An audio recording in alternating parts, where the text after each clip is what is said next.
এখন সংসদের তৃতীয় অধিবেশনের প্রথম বক্তব্য রাখবেন মিস্টার হারুন। মাননীয় সদস্য, আপনার সময় 5 মিনিট। ধন্যবাদ মাননীয় স্পিকার। মাননীয় স্পিকার, আমি এটা ভেবে অনেক গর্বিত যে আমি বাংলাদেশি। প্রকৃতির এই সবুজ শ্যামলে ভরা 6 ঋতু দিয়ে গড়া সুন্দর একটি দেশ যার নাম বাংলাদেশ। কিন্তু অত্যন্ত দুঃখের সাথে বলতে হয়, এই অকালপক্ষ দেশে শান্তি, সম্মান, মানবতা, ন্যায় বিচার কোনোটাই নেই মাননীয় স্পিকার। মাননীয় স্পিকার, আমরা এমন এক দেশে জন্মগ্রহণ করেছি যে দেশে আইনের চেয়েও মাদক কারবারিদের পাওয়ার বেশি।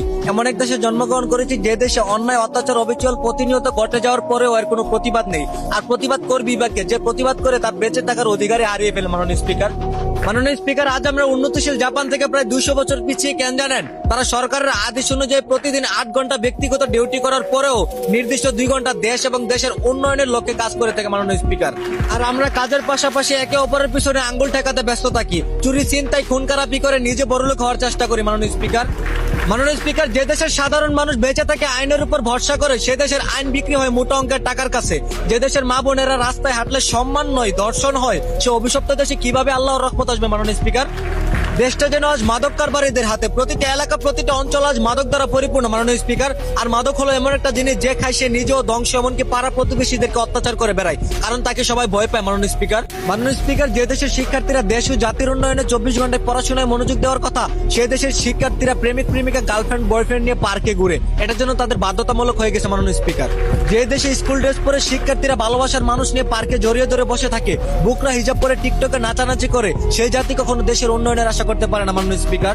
মাননীয় স্পিকার, আপনি সহ পুরো জাতির কাছে আমার একটাই আবেদন, ব্যক্তিগত নয়, দেশ উন্নয়নের চেষ্টা করুন।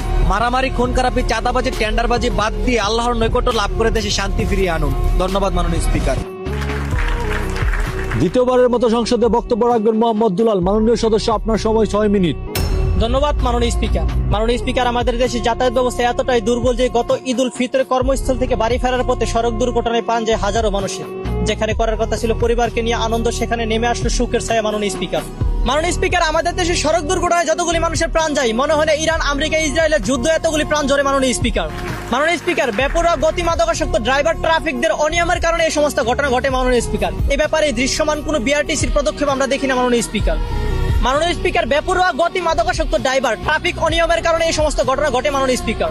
এই ব্যাপারে বিআরটিসির দৃশ্যমান কোনো পদক্ষেপ চোখে পড়ে না মাননীয় স্পিকার। মাননীয় স্পিকার, আমাদের সবার একটাই অনুরোধ, এবার ঈদ উল আজহা উপলক্ষে কর্মস্থল থেকে বাড়ি ফেরার পথে যাতায়াত ব্যবস্থার কারণে যেন কোনো মায়ের বুক খালি না হয় মাননীয় স্পিকার।